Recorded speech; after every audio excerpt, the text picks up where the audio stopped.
잠시 기도드리고 말씀 전하도록 하겠습니다. 사랑과 은혜가 많으신 하나님 아버지, 좋은 날 오전 시간 주의 백성들이 함께 모여 찬양드리고 말씀 듣고 기도할 수 있도록 인도하여 주심을 감사함을 드립니다. 시간 함께 모여 우리가 주의 말씀을 듣고자 하니 주님 말씀하시고 그 말씀 우리 심령에 위로가 되게 하시고 기쁨이 되게 하시고 힘이 되게 하시고 소망이 되게 하여 주시옵소서. 그래서 이 들은 말씀대로 살아갈 때 하나님께 영광이 되고 우리 삶에는 큰 감사와 평안이 이루어질 수 있도록 인도하여 주시옵소서. 예수 그리스도의 이름으로 기도드립니다. 아멘. 자, 반갑습니다. 네, 저는 수원 나비교회를 섬기고 있는 박현준 목사입니다. 오늘 우리가 함께 나눌 말씀은요, 누가복음 10장 27절에서 37절까지 말씀이었습니다. 여러분 잘 아시는 선한 사마리아인의 비유 이야기를 통해서 제목 우리의 이웃은 누구인가? 우리의 이웃은 누구인가? 라는 제목으로 말씀을 드리겠습니다. 제가 본문을 한번 다시 이렇게 천천히 읽으면서 설명을 드리겠습니다. 오늘 본문 누가복음 10장 25절부터 시작을 합니다. 어떤 율법교사가 일어나 예수를 시험하여 이르되 선생님, 내가 무엇을 하여야 영생을 얻으리까? 이렇게 시작을 합니다. 먼저 우리가 본문을 통해서 이 예수님께 나온 사람이 누구고 이 사람이 예수님 앞에 지금 왜 나왔는지를 한번 살펴볼게요. 예수님 앞에 나온 사람은요, 율법교사였습니다. 어떤 율법교사가 일어나 이렇게 시작하죠. 율법교사가 예수님 앞에 나왔어요. 율법교사는 누구냐면 당시 바리새인 혹은 또 서기관들이라고 불리는 율법에 능통한 학자들이었습니다. 근데 이 율법교사가 예수님 앞에 왜 나왔을까요? 나온 이유가 무엇일까요? 네, 다시 본문으로 보면 어떤 율법교사가 이런 예수를 시험하기 위해서 예수님 앞에 나왔습니다. 그러면 이 사람이 왜 예수님을 시험하고자 했을까요, 여러분? 자, 이 사람 누구라 그랬죠? 율법교사, 율법에 능통한 학자였어요. 그러다 보니까 예수님의 하시는 행보를 이렇게 보니까 예수님이 율법을 지키지 않는 것처럼 보인 거예요. 이 사람이 볼 때는 예수님이 안식일 날 제자들과 이삭을 비벼 먹었던 일이 이 전에 있었던 거예요. 또 안식일 날 손 마른 사람을 고쳤던 사건도 이 사람이 봤던 것 같아요. 그리고 이방인 죄인들과 같이 밥을 먹는 거, 이거 굉장히 이제 율법에 금하는 것들을 명백하게 하면서 어기고 율법을 어긴 것들을 보였기 때문에, 그래서 이 사람이 지금 예수님 앞에 나와서 율법을 통해서 예수님을 시험하고자 했던 거예요. 어떻게 시험을 합니까? 다시 본문 10장 25절에 선생님, 내가 무엇을 하여야 영생을 얻으리까? 무엇을 하여야 영생을 얻으리까? 이 질문으로 시험을 한 거예요. 이 사람이 어떻게 영생을 얻는지 알고 있는 사람입니다. 율법에 능통한 학자인데요. 근데 예수님께 뭔가를 이렇게 공격하기 위해서 이렇게 질문을 한 거예요. 그러자 이 자의 속을 아시죠? 예수님께서. 그래서 예수님께서 그 율법을 잘 아는 그 사람에게 율법 그대로 응수를 합니다. 본문 누가복음 10장 26절 두 번째 구절 말씀 제가 다시 읽어드릴게요. 예수께서 이르시되 율법에 무엇이라 기록되었으며 내가 어떻게 읽느냐. 자, 율법 학자 너 잘 알잖아. 율법. 그래, 율법에 어떻게 해야 영생을 얻을 수 있다고 기록되었으며 너는 그 율법을 어떻게 이해하고 있느냐, 어떻게 읽느냐 라고 물으신 거예요. 그러자 이 율법학자가 이제 의기양양하게 이렇게 대답을 한 것 같습니다. 본문 누가복음 10장 27절 말씀인데요. 읽겠습니다. 제가 대답하여 이르되 내 마음을 다하고 목숨을 다하며 힘을 다하며 뜻을 다하여 주 너의 하나님을 사랑하고 또한 내 이웃을 내 자신같이 사랑하라 하였나이다. 이렇게 율법교사가 예수님께 대답합니다. 이 율법교사는요, 정말 율법을 정확히 알고 있었어요. 구원받기 위해서 가장 중요한 핵심을 딱 짚은 거예요. 하나님을 사랑하고 이웃을 사랑하라. 이거거든요. 자, 이 율법 구절이 정말 성경에 어디에 있는지 제가 한번 읽어드릴게요. 신명기 6장 5절 말씀에 보면 너는 마음을 다하고 뜻을 다하고 힘을 다하여 내 하나님 여호와를 사랑하라 이렇게 있었고요. 레위기 19장 18절 말씀에는 원수를 갚지 말며 동포를 원망하지 말며 내 이웃을 사랑하기를 내 자신과 같이 사랑하라 나는 여호와다 이런 말씀이 있습니다. 그러니까 예수님께서 이제 그래 맞아 하나님을 사랑하고 이웃을 사랑하는 것 그러면 영생을 얻을 거다 이렇게 말했어요. 그러자 이 율법교사가 여기서 물러나지 않고 이제 예수님께 한 가지 더 질문을 합니다. 29절 말씀 그 사람이 자기를 옳게 보이려고 예수께 여짜오되 그러면 내 이웃이 누구니까 이렇게 말해요. 근데 이 율법교사가 왜 내 이웃이 누굽니까? 라는 질문을 했을까요? 그리고 이 앞에 뭐라고 할 수 있습니까? 그 사람이 자기를 옳게 보이려고 라고 그랬죠. 사람이 이웃이 누구인지 모를까요? 알아요. 율법에 이웃이 누군지를 정의해주고 있어요. 근데 예수님께 내 이웃이 누굽니까? 라고 물어본 이유가 있겠죠. 자기를 옳게 보이기 위해서 왜 이런 질문을 했을까? 즉 자신은 하나님을 사랑하고 이웃을 사랑하는 자라고 이 율법교사는 생각을 했습니다. 자신은 다시 말해서 율법을 지켰다. 그런데 이 율법교사의 이 질문은 뼈가 있었어요. 그러면 예수님 당신은 이웃을 누구라고 생각합니까? 라는 질문을 가지고 있었던 거예요. 내 이웃이 누구니까? 이렇게 질문했는데 이 질문에는 그러면 왜 당신은 유대인들이 이웃으로 생각하지 않는 그런 이방인들, 창녀들, 죄인들 그런 사람들과 이웃처럼 대하고 있는지를 묻는 거죠. 본문에 이 이웃이라고 번역된 단어가 있어요. 이게 이제 플레시온이라는 단어라고 합니다. 이걸 찾아봤더니 이 이웃이라는 뜻이 동질성을 가진 집단이라는 의미가 있대요. 동질성을 가진 집단이 이웃이래요. 즉 유대인들은 이웃을 정의 내릴 때 동족, 즉 같은 종교권 안에 있는 사람들 혹 같은 유대 집단들에 국한시키는 겁니다. 이것을 이웃으로 정의 내렸던 거예요. 근데 예수님은 이웃의 개념을 그렇게 생각하지 않았어요. 오히려 이방인들, 죄인들 이런 자들과 함께 했습니다. 예를 들면 예수님은요 유대인이 하나님의 저주를 받았다고 해서 손도 대지 않는 사람들이 있었습니다. 나병 환자 같은 사람들에게 손을 댔어요. 그리고 그를 치료해 줬고요. 또 유대인들이 정말 싫어했던 사람들 중에 한 부류가 세리였습니다. 그런데 그 세리 출신을 제자로 삼았어요. 세리 마태가 제자였죠. 또 이방인들 중에 백부장 야이로의 딸을 치료해 줬던 사건도 있었고요. 또 이방 땅 거라사인이 그 사는 지역에 군대 귀신 들린 자도 이방인이었죠. 거기서도 고쳐줬고요. 또 12해 동안 혈류증 걸린 여자, 이제 부정한 여자, 유대인들은 정말 저주받고 부정한 여자라고 생각했던 그 여자도 치유해줬고요. 그러니까 계속해서 예수님의 사역을 이 율법학자가 보기에는 우리가 볼 때 이웃이 아닌 사람들을 왜 그렇게 함께하고 그들을 돕는 사역을 하냐, 이것을 그럼 내 이웃이 누굽니까? 라고 비꼬듯이 꼬집어서 예수님께 다시 반문한 것이죠. 이때 예수님께서 선한 사마리아인의 비유, 우리가 잘 알고 있는 선한 사마리아인의 비유를 통해서 진정한 이웃이 누구인지, 이웃에 대한 개념, 그 의미를 말씀해 주셔요. 오늘 본문 말씀 쭉 나왔고, 요거 한번 제가 쭉 빨리 읽어드릴게요. 다시 한번. 누가복음 10장 30절에서 37절까지의 말씀.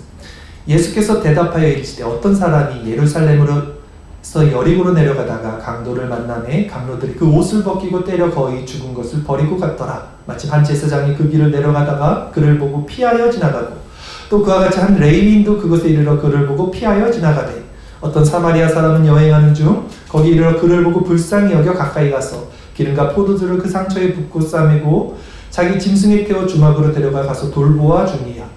그 이튿날 그가 주막 주인에게 데나리온 2를 내어주며 이르되 이 사람을 돌보아 주라. 비용이 더 들면 내가 돌아올 때 갚으리라 하였으니 내 생각은 이 세 사람 중에 누가 강도받는 자의 이웃이 되겠느냐. 이르되 자비를 베푼 자리이다. 예수께서 이르시되 가서 너도 이와 같이 하라 하시니라 했어요. 세 사람이 등장합니다. 총 네 사람이에요. 한 사람은 이제 강도 만난 사람, 그 다음에 나머지 세 사람은 누굽니까? 제사장이 있고요, 레위인 있었고요, 또 사마리아인, 이렇게 세 사람이 등장하죠. 이 비유에 등장하는 제사장 그리고 레위인, 이 사람들은요 지금 예수님을 시험하고 있는 이 유대 종교 지도자들을 대변합니다. 유대 종교 지도자들이잖아요, 레위인 제사장들이. 그리고 강도 만나는 자를 도왔던 이 사마리아인은 유대인들이 이웃으로 여기지 않았던 죄인들과 이방인을 대변합니다. 그리고 예수님께서 그 율법교사에게 묻는 거예요. 내 생각에는 이 세 사람 중에 누가 강도 만난 자의 이웃이 되겠느냐라고 물었어요. 여기서 이제 중요한 거 한 가지 먼저 말씀드릴게요. 우리는 이제 이웃에 대해서 정의를 세울 때 내 이웃은 누구인가로 접근을 합니다. 나의 이웃은 누구인가로 접근을 하는데, 그래서 이 사람이 지금 내 이웃이 누굽니까? 라고 예수님께 물었어요. 근데 예수님은 어떻게 대답하셨냐면 강도 만난 사람의 이웃은 누구이냐로 대답을 하셨어요. 차이가 느껴지십니까? 내 이웃은 누굽니까? 라고 물었더니 그 강도 만난 사람의 이웃이 누구냐로 예수님이 대답을 하셨어요. 즉, 내 관점에서 이웃을 정의 내리는 것이 아니라 고통받고 있는 자, 그 시선, 그 관점에서 이웃을 정의 내리고 있었어요, 예수님이. 그러자 내 생각에는 이 세 사람 중에 누가 강도 만난 자의 이웃이 되겠느냐라는 질문에 그 율법교사가 율법을 잘하니까 이제 자비를 베푼 사마리아인입니다 라고 대답을 했습니다. 그래서 너도 가서 이와 같이 하라. 그러면 영생을 얻게 될 것이다. 이 사람이 지금 첫 질문이 그거였거든요. 어떻게 하면 영생을 얻습니까? 그와 같이 하라라고 답변을 해주셨어요. 즉, 누가 내 이웃입니까? 라는 질문에 내가 영생을 얻기 위해 누구의 이웃이 되어야 하는가라는 이 사고의 전환을 말씀해 주신 거예요. 내가 누구의 이웃이 돼야 되겠습니까? 아니, 누가 내 이웃이겠습니까? 아니라 내가 누구의 이웃이 돼야겠습니까? 이렇게 사고의 전환을 말씀하신 것이죠.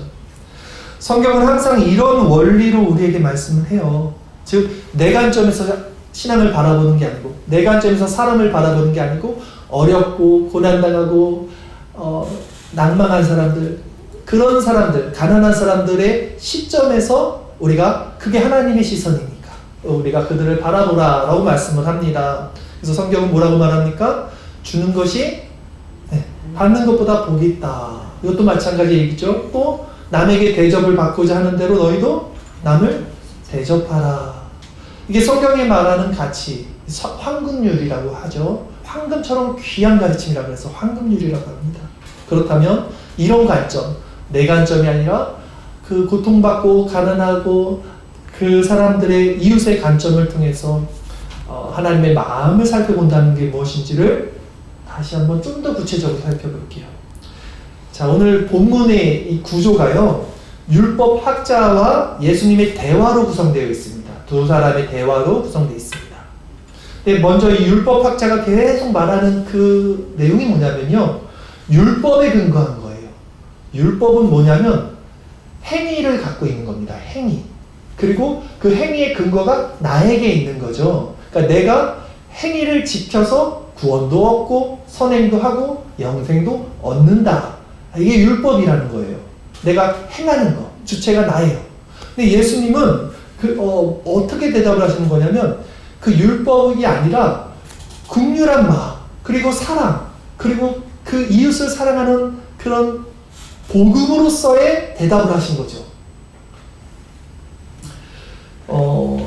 예수 그리스도의 복음을 통해서 사랑의 행위가 나타나야 되는 거죠.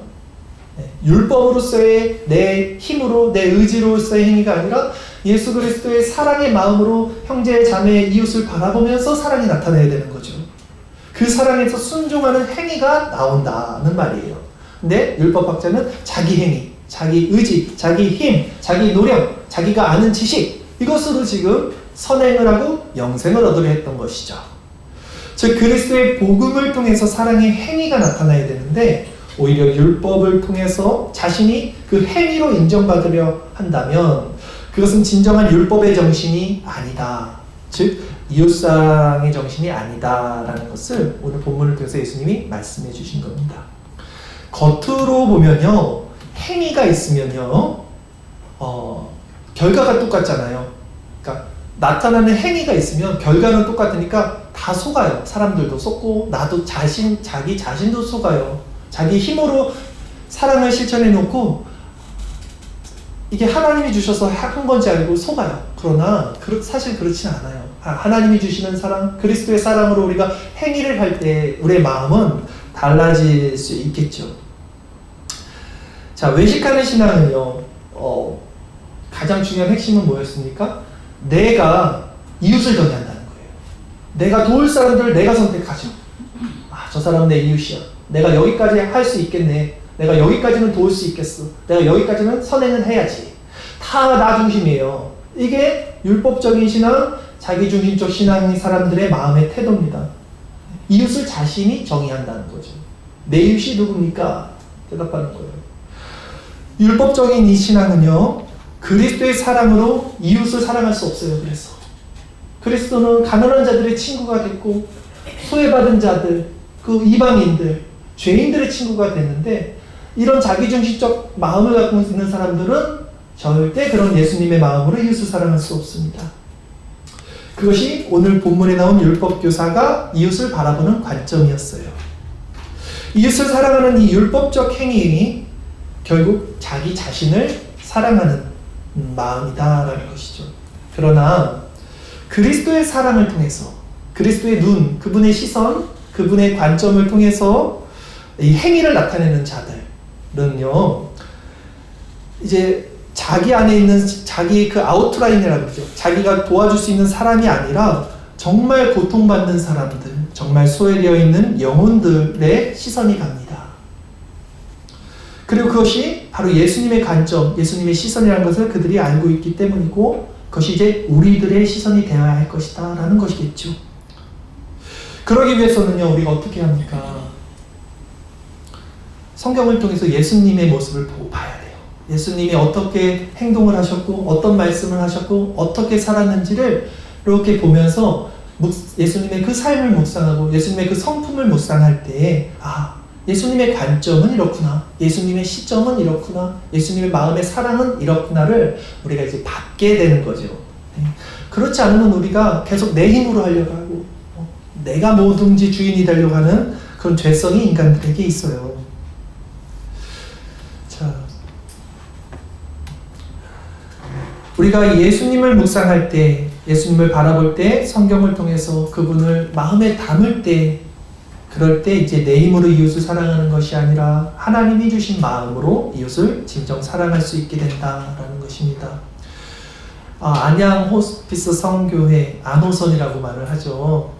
처음에 사람 이름인 줄 알았어요. 안호선이라고 해서. 안호선을 섬기고 있는 이제 우리 목사님들 그리고 많은 동역자분들 바로 그런 마음을 가진 분들입니다. 왜냐하면 주님이 주시는 마음이 없이는 지금 우리가 하고 있는 이 사역을요, 이렇게 오랫동안 정말 충실하게 묵묵하게 행해 나갈 수는 없을 것입니다. 보여지는 사역도 아니고 보이지 않는 사역이고 누가 알아주는 사역도 아니고 알지 못하는 사역이고, 그러나 정말 내 이웃이 누구인가 했을 때 가장 고통받고 있는 자들, 인간의 가장 큰 고통은 죽음의 문제이잖아요. 그 문제를 같이 겪고 같이 나누고 같이 위로하는 것, 그게 예수님의 마음이죠. 왜냐하면 예수님이 그래서 세상에 오셨어요. 죽는 자들, 고통 가운데 죽음으로 떨어진 자들을 너무 불쌍히 여겨서 예수님이 자신을 희생해서 그들을 살리기 위해서 이 땅에 오셨어요. 그 예수님의 시선이죠. 예수님의 관점이죠. 안호선의 사역도 마찬가지인 거죠. 그 예수님의 시선과 마음을 가슴에 품고 죽어가는 자들, 비록 몸은 죽지만 우리의 영혼은 영원한 소망, 예수님이 이루신 그 하나님 나라, 그 복음을 전하기 위해서 함께하는 이 사역이야말로 진정 이웃을 향한 사랑이다 라고 저는 말할 수 있을 것 같습니다. 그러므로 계속해서 여러분들 이 그리스도를 통해서, 말씀을 통해서 예수님이 어떤 마음을 갖고 있고 어떤 삶을 사셨는지를 묵상하고 또 기도함을 통해서 그 사랑을 공급받아 이 함께하는 이 귀한 사역에 끝까지 동참하는 자들 되시고, 이 앞장서서 이 사역을 지금 이끄시는 목사님들 너무 귀하시고 너무 힘드시고요. 사실은 제가 옆에서 보면 혼자서 할 수 없는 일 절대, 그런데 너무 일당백으로 하시고 항상 몸이 아프시고 정말 표현도 안 하시지만 그 옆에서 보면 정말 묵묵히 하십니다. 여러분들이 더 힘을 주셔야 되고요. 더 함께 하실 때 우리 사역자들은 힘이 납니다. 따뜻한 말 한마디가 힘이 나요. 큰 걸 바라지 않아요. 정말 마음을 나누는 거. 네. 그리고 정말 같이 섬겨주시는 이 마음이 앞에서 이끄시는 우리 사역자들에게 큰 힘이 될 줄 믿고 끝까지 함께 해주시는 여러분들 됐으면 좋겠습니다. 죄송한데 조금만 더 말씀 나눌 거고요. 끝나는 거 재는데 금방 끝내겠습니다. 목사님이 처음에 30분 하라 그랬는데 그래요. 알겠습니다. 준비한 건 다 하고 가겠습니다. 하나님이 허락해 주신 시간이니까. 그리고 오늘 본문을 통해 한 가지 또 중요한 사실을 우리가 알 수 있을 것 같아요. 뭐냐면 오늘 비유에 나온 이제 선한 사마리아인이 나왔어요. 이 사람이 강도 만난 사람을 도왔어요. 제사장과 레위인은 강도 만난 사람을 돕지 않았어요. 그러면 왜 선한 사마리아인은 강도 만난 사람을 도왔을까? 생각해 보실 적 있으세요? 이 선한 사마리아인이에요. 이 힌트입니다. 사마리아인이라는 출신이 있죠. 이 사람은 왜 강도를 도왔을까? 다른 사람들은 안 도왔는데 한번 생각해 봤습니다.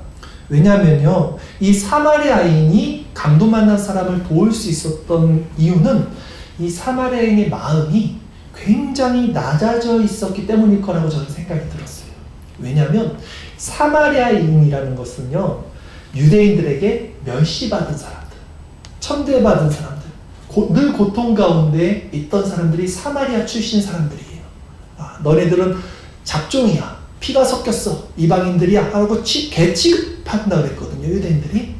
그러니까 늘 고통 가운데 늘 마음이 낮아져 있었을 거란 말입니다. 즉 이것이 무슨 말입니까? 고통받는 자가 고통받는 자를 위로할 수 있다라는 거예요. 그래서 사마리아인이 강도만난 자를 도울 수 있었다는 것입니다. 그리고 이것이 중요한 이유는요, 바로 예수님 또한 이런 원리 가운데 인간의 모습으로 이 땅에 오셨기 때문이에요. 히브리서 2장 18절 말씀에 보면 그가 시험을 받아 고난을 당하였은즉 시험 받는 자들을 능히 도우실 수 있느니라. 아멘. 예수님이 인간의 모습으로 이 땅에 오셔서 이제 우리를 위로하실 수 있는 분이 되셨다는 것이죠. 그분은 우리와 같이 시험을 받으셨어요. 고난을 받으셨습니다. 그래서 시험 받는 자들을 능히 도우실 수 있다는 말이죠. 그러나 그럼에도 그분은요, 죄는 없으시다라고 성경에서 말해요. 그래서 온전히 우리를 하나님 앞에 인도하시는 구원자, 대제사장이 되셨다라고 성경은 증거합니다. 그러게 우리에게도 남들이 모르는 사마리아의 마음, 즉 나만의 상처, 고통받은 마음, 낮아진 심령, 이것이 있다면 그것은 우리가 가진 그 고통으로 그 다른 고통받은 자들을 위로할 수 있도록 하나님께서 우리에게 주신 은혜라고 생각이 듭니다.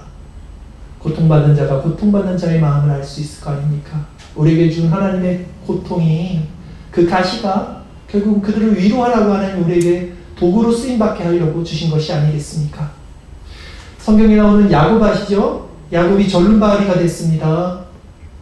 야곱강에서 씨름을 하다 절름발이가 됐죠. 환두뼈를 쳤잖아요. 그리고 바울 아시죠? 바울은 안지라고 하죠. 눈에 가시를 평생 두고 살았습니다. 다윗은 어땠습니까? 다윗은 그 젊은 날 범한 밧세바, 이 과오를 통해서 평생 마음에 무거운 짐이 있었을 것입니다. 다 상처예요, 그 사람들이. 그러나 그 상처들이 그들에게 마음을 낮춰지게 하는 거예요.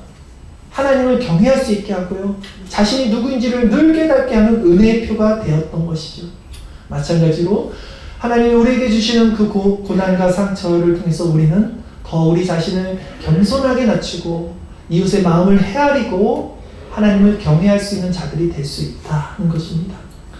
사람은 자신이 고통을 받은 만큼 다른 이의 고통을 이해하고 그 사랑을 나눌 수 있게 되기 때문이겠죠.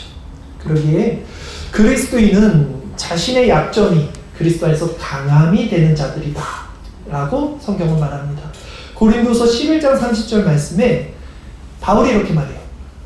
내가 부득불 자랑할지인데 내가 약한 것을 자랑하리라. 나 이렇게 지금 눈에 가시 때문에 고통받지? 그러나 나 이걸 자랑할 수 있어. 이 고통 때문에 내가 그리스도를 더 붙잡고 그 고통 가운데 있는 사람들의 마음을 내가 공유하고 또 하나님을 더 섬길 수 있기 때문이다 하는 것이죠. 이제 말씀을 정리합니다. 오늘 우리는 선한 사마리아인의 비유를 통해 우리 이웃은 누구인가? 라는 제목으로 말씀을 나눴어요. 그러면 우리 이웃은 누구입니까? 예수님께서 선한 사마리아인의 비유를 통해서 우리 이웃이 누구인지를 정의하기보다는 우리는 누구의 이웃이 되어야 하는가로 생각의 전환을 시켜주신 거예요. 오늘 설교 제목은 잘못된 거예요. 나의 이웃이 누구인가가 아니라 고통받은 자들의 이웃이 누구인가로 생각의 전환이 일어나야 되는 거예요. 오늘 우리는. 왜냐하면 성경은 항상 이 원리 가운데 있어요. 주는 것이 받는 것보다 복되며 남에게 대접받고자 하는 대로 너희가 먼저 남을 대접하라. 나가서 자기 유익을 구하지 말고 남의 유익을 구하라. 이것이 예수님이 우리에게 또 보여주신 모습이기 때문이죠. 그래서 이 사랑은요, 우리 안에서 나올 수 없습니다. 오직 그리스도를 통해서 받게 되니 제가 오늘 다시 한번 말씀드립니다. 성경을 부단히 보시고 묵상하셔서 그리스도의 아름다움, 그리스도의 선하심, 그리스도의 그 따뜻한 마음, 사랑을 늘 마음에 품고 본받는 자들이 되십시오.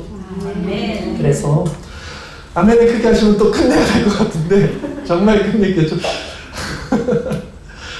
타이밍을 잘못 좀 내줘야 끝나는 타이밍을. 그래서 그리스도를 통해서 이제 이웃을 사랑하는 이 사역이 돼야 될 것이다. 그리고 한 가지 더 말씀드렸던 건 뭡니까? 선한 사마리아인의 특징은 마음이 낮아진 자들이었다. 예수님도 이렇게 말씀하셨어요. 나는 마음이 온유하고 겸손하니 나의 멍에를 메고 내게 배우라. 그리하면 너희 마음이 쉼을 얻으리니 내 멍에는 쉽고 내 짐은 가벼우니라 하시니라. 나는 손을 통해서 하나님께서 이루시고 행해 나가시는 이 모든 일들을 사람의 힘으로는 할 수 없고 또 해서도 안 되는 사역이죠. 가장 고통 가운데 있는 자들을 찾아가 그리스도의 마음으로 섬기는 이 사역은요, 오직 예수님이 주시는 마음, 그리스도의 마음과 사랑으로 행해 나갈 때에만 가치 있고 가장 귀하게 쓰임받고 아름다워질 수 있는 사역입니다. 그러기에 우리는 반드시 이 그리스도의 온유하고 겸손한 마음을 배워서 이 사역을 행해 나가야 합니다. 때로는 우리가 인간이기 때문에 이 사역의 길이 고되고요, 힘들고요, 또 우리 힘으로 사역을 할 수 있죠. 그러나 우리는 그리스도를 바라봄으로 또 그분과 동행함으로 우리가 하는 이 사역의 멍에가 결코 무겁지 않다, 쉽고 가볍다는 사실을 기억하시기 바랍니다. 오늘 말씀을 통해 그리스도를 바라보십시오. 그리고 이제 우리가 기도하며 나갈 때 우리 모두가 이 선한 사마리아인 같은 그리스도를 닮은 형상으로 변화되고 그리스도의 마음을 품는 자들이 돼서 우리에게 맡겨주신 이 귀하고 값진 사역 끝까지 힘써 행하시고 또 앞장서 이끌고 계시는 목사님들을 위해서 더 기도하시고 그들에게 더 순종하시고요, 합력하여 선을 이루어서 하나님께 영광이 되고 이 땅 가운데 빛과 소금의 역할을 감당하는 아름다운 자들 다 되시기를 주님의 이름으로 기원합니다. 아멘. 기도드리겠습니다.